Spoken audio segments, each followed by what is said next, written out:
morning, all of you. How are you? How you are feeling at home? Stay at home and be safe. Okay. Now we will start. Yesterday we have seen about the Newton's law of gravitation. Now today we will see the correlation between the Kepler's law and the Newton's law of gravitation. Okay. Now we are having the subtopic uniform circular motion and the magnitude of centripetal force. So this uniform circular motion is related to this Newton's law, okay, and magnitude of centripetal force is related to Kepler's law. Now, what is the meaning of magnitude? Magnitude means the size, okay, size of the centripetal force. Now we know that we have seen that according to Kepler's law, T square upon R cube is equal to K. Okay, we have seen this, and we have also we know this equation number, we have given this, and we also know that force is directly proportional to the product of the mass m1 m2 upon d square. So now you see, actually see here in the Kepler's law we have seen r. What is r here in Kepler's law? The distance between the sun and the planet. Okay, the distance between the sun and r is nothing but the distance between the sun and the planet. And in the Newton's law of gravitation, what is d? This is the distance between the two objects. Okay, so here what is the correlation we will see today. Okay, now consider an object. Okay, now consider an object having mass m, then velocity v, and r is the radius. Okay, so you see one object is this. One object is there, it is moving around the circle.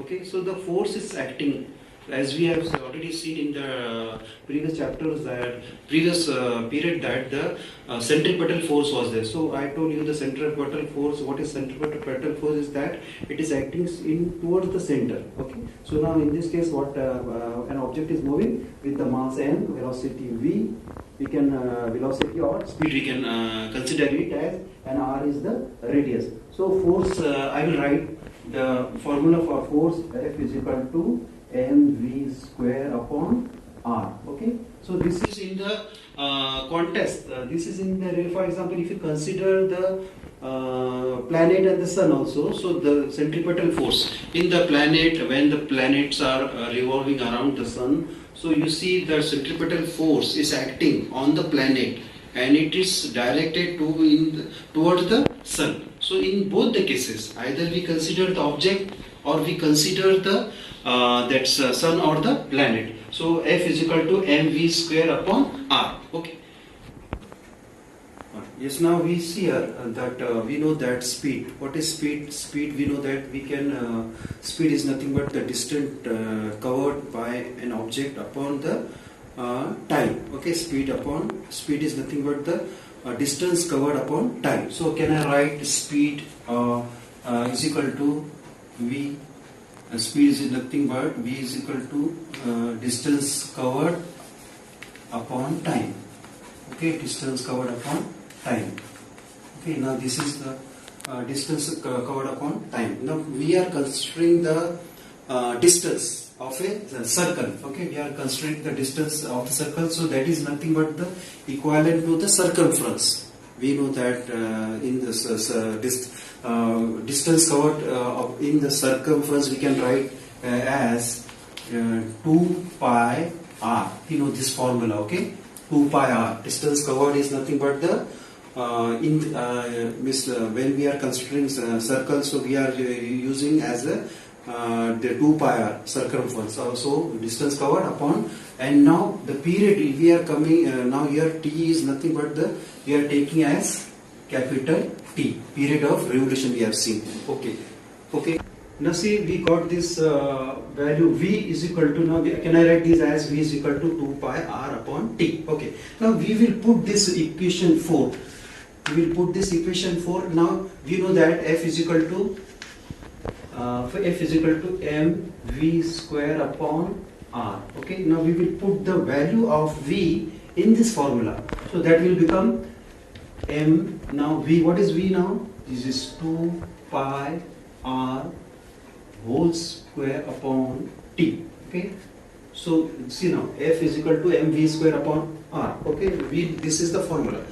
We have seen we have calculated the formula for v is equal to distance upon time. So v is equal to 2 pi r upon t. So what the value of v is, now what we have done, we have value of v as we have put in this formula. This equation number 3. So we got this m v square means 2 pi r upon t whole square, then again r. Okay. Now can I write now further simplify this? How I will simplify now, you see, m as it is, then whole square means 4, then pi square and r square upon t square, and this upon r as it is. Okay, we got this. Now can I write this equation as in this manner?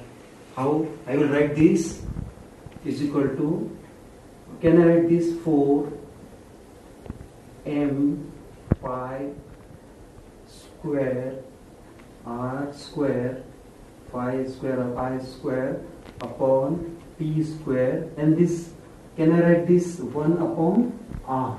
Okay, now see here, we got this equation 4 m pi square r square upon t square into 1 upon r. Now see, in this case I will cut this 1 r and 1 r from this. Okay, so this equation will become is equal to 4 m pi square 1 r, this r is get cut, this 1 r from this, so it will r upon t square. So this equation you consider 4. Okay, now see here, now you consider this equation. Now can I write this equation, t square,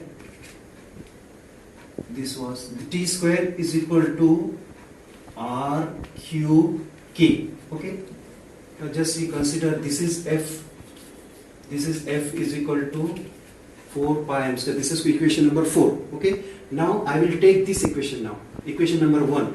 Can I write this t square is equal to r cube and k. So this, now what I will do now, I will put this value of t square in this. So this equation will become now 4 m pi square r upon r cube k. Okay, this equation. So we got, actually see, we got F force is equal to 4 m pi square r. Okay, now upon t square, this is equation number 4. Okay, now what I have done, now I have taken the value of t square from this equation number 1. T square is equal to r cube upon. Now see, we got this equation number now 4 we have given. See, what I have done now in this equation we got, you understood up to here, f is equal to 4m pi square r upon t square. What I have done now in this case, now only what we have done, we have taken the substitution. Means we have taken, I have substitute the value of t square from here. Okay, now you see I have written t square is equal to cross multiplication r cube into k. So now in this we got the value of t square. So only what I have done, I have put this value of t square here. So I have written here, see here, 4m pi square r upon, instead of t square I have written r cube is equal to r cube into k. So this is equation number 5. Okay, now what I am doing now, this here is equal to 4 m pi square. Now you see here, r, this r get cut from 1 r here. Okay, so 1 r means here what is happening now, 4 m pi square r got cut, now upon r square k.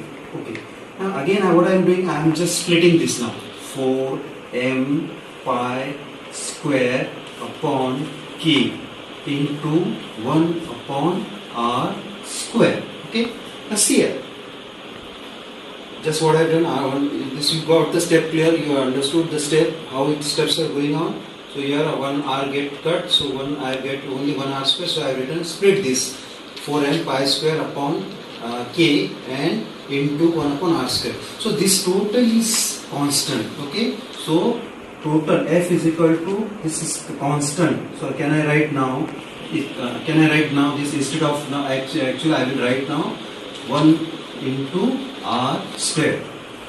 Got this my point clear? force. This is nothing but we are going in the force. This force is equal to nothing but the force is inversely proportional to the square of the distance between the. Now in the case of Kepler we have seen in the Newton, you see force is inversely proportional to the square of the distance. So hence we got the correlation between the Kepler's law and the Newton's law of gravitation. You see the correlation between the Kepler's law, force is inversely proportional to the square of the distance, okay, between the two objects. So hence it is proved. Actually on the board it was not possible to write step by step. I have written, but still what I am going to do after this, I am going to give you this on the one paper writing, okay, so that you can get the clearly. Okay, now today's homework is that you have to write this equation 5 times. Okay, thank you.